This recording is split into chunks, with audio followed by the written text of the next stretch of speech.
Manguma Express Padumas Media ipapo kuti ta Andrew Neshamba Tando and Opa Peter Msara Francis Amandishe Fletcher the Arrow Maker Durumas Media Yakanyanya Durumas Media Yakanyanya Buffet iwe Buffet iwe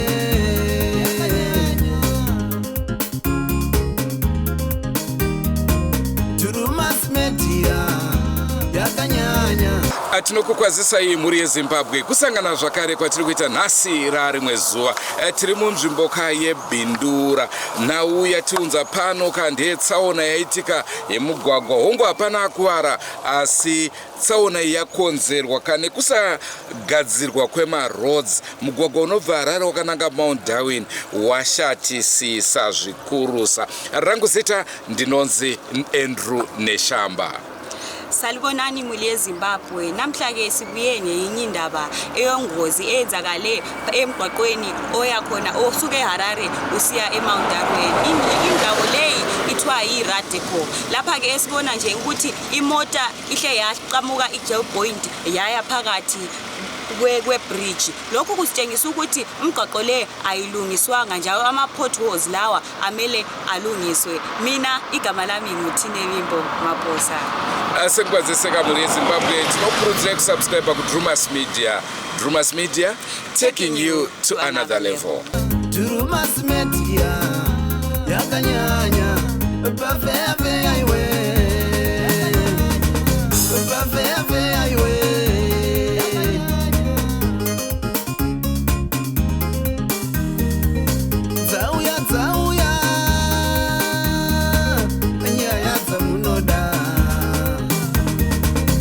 Ringa wa gossipi Angawe maguwa Zvipo zvakawanda Vanati kamutanda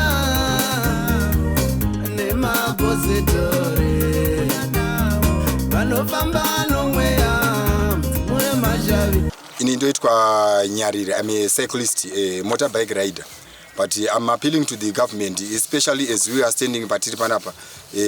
You're actually seeing that an accident has just happened. And this Chiwona accident is a neglect from the Ministry of Roads. I'm directly appealing to the minister, especially Minister Mona, so that people should decentralize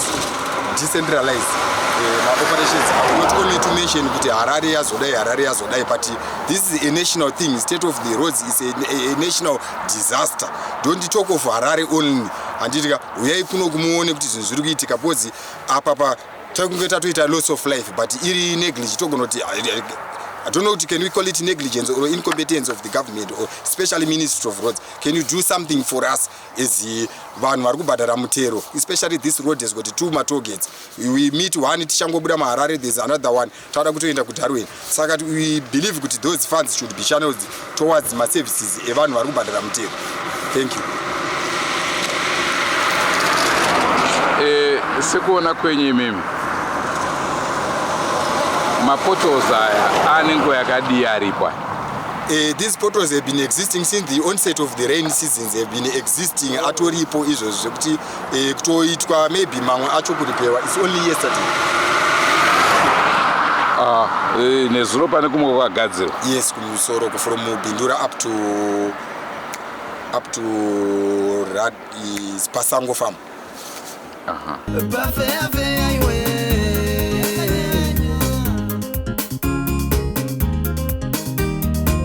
Durumas Media yakanyanya Durumas Media yakanyanya Buffet iwe Piduke ndirozi ndiro arine iri Mercedes 2 indakaone uku ana rais wakaitira apo pa bridge indetwo Pamela Story ndogara paRadeco panzvimbo yatiri panapa pakamboitika futi tsaona panzvimbo papa roera mota yakambopidiguka futi imwe mota panzvimbo iyoyi saka tatongokumbirawo kuti watongogadzirawo road pabus stop yepaRadical pangori nemaaccident akawanda svika pakabridge. Amunoziva akaitika pana pamangani? Ndakaona 1 yakabeukirawo kozoita imwe yakaitikirawo accident kumhiri kwetara left side. Saka imwe yakabuda ichiendawo imwe yakabudawo ichiendawo. Right, muri kuona sei mugwagwa wenyu? Mugwagwa pari zvinezvi mugwagwa wakashata. And I think dai vachigona kuti nguva yekunaya inei kai. Mapoto edu manamira atiri kumaita asiriwo. Vakagona kuti pakaita sort of like pakaita pothole zvezvi handiti. Vanosikochera 2 meters 3 meters vorama. Vozi vakasarama hapana chinobuda. Kukanaya ivhu ravaisa gravel area rinobva radzikira then pothole rinongotanga kudzokera back pakati. And I think ndo zvandinoona zvingatotibatsira. Pamapothole tiri kutadza kupagadzirisa ipapo. Okay, Ameno munodawo kuti chi? Sezvangotaura namukuru. Ndizvo zvimwe chete zvandinongosimbisa izvozvo. Kuti road inofanira kunge ichiitika painenge yaparara pai.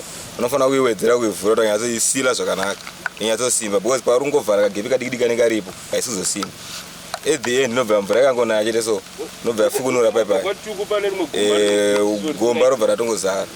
Tichingodarika patuku pane rimwe gomba risingaite riri pabridge rokuti even uchibva uku kana uchibva uku unotongorova poto uchibuda murodhi. Saka iroro richanakidza. Mapoto manje ndoaningira ndoawanda. Mapoto awanda. Mapoto saka unenge uchizama kunzveka poto uyoona rimwe uku unogona kubuda. Hapana kora. Muri Zimbabwe ndofunga muri kuona motokari iri musango iyi ndiyo yaita tsaona. Mugwagwa uyu hauna kumira zvakanaka. Ndofunga mukatarisa motokari dziri kuuya dzinenge dzitonyenyeredza makomba anenge aripo. Asi kunyanya padzinenge dzichipesana kudai manje kunyenyeredza kwacho kunogona kunetsa. Naizvozvo regai tinzweka kune vakuru vari pano vapinda mutsaona iyi tinzwe kuti zvafamba sei. Mungatsanangura chii chaitika vakuru vangu? Okay, ndarova pothole newheel rekufront ndarova pothole newheel rekufront kuright. Then pandazorova rechitu motikari ndobva yazoloka steering ndobva ndachibuda muroad sezvizvi. Yaloka steering? Yeah, yazoloka. After marova pothole? Then ball joint ndobva rabuda. Then steering ndobva yaloka ndobva ndabuda muroad. Hamuna henyu kukwara? Ndina hangu kukwara.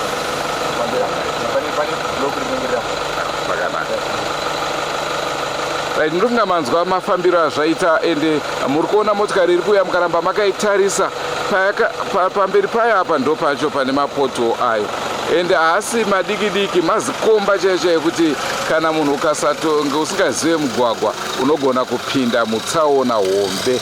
Naizvozvo tsaona dzinonyanya kuitika zvikuru sei kana kuchibvawo imwe mota rimwe divi unenge wakushaya kwekutizira as a result unopinda imomo. Semanzwiro amaita mota yapesera yarova ball joint zvinova zvazoita kuti izopedzesera yava musango saizvozvi.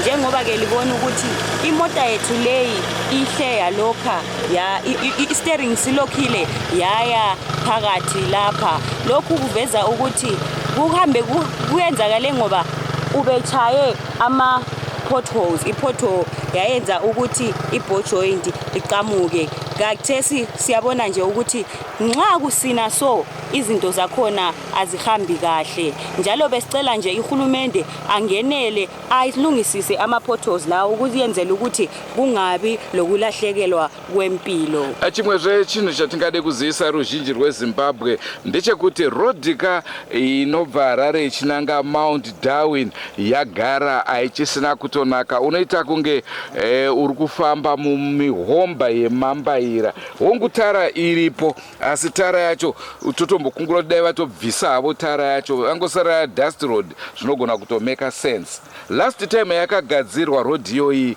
inguva ya ndinoziva President Mnangagwa vaida kunoita paima-independence celebrations akaitirwa Mount Darwin ndo pakambo gadzirwa road iyoyi. Asi zvinozonetsa ndizvo kuti vakuru venyika pavanoenda kunzvimbo dzakadai vanenge vachienda nemahelicopter havafambe netsoka, zvinoita kuti vasazive kuti chokwadi chiri paground chakamira sei. Uyezve kadai kuri kunzi president vakafamba nerodhi vaitoona kuti mapotholes aya agadzirwa munguva pfupi nekuti tara inotooneka kuti iyi tsvaka iyi yagadzirwa manje zvichireva izvo kuti maroads ari kuneglectwa, zvinozopedzisira zvakonzera tsaona, motokari dziri kubva maball joint, motokari dziri kukuvara.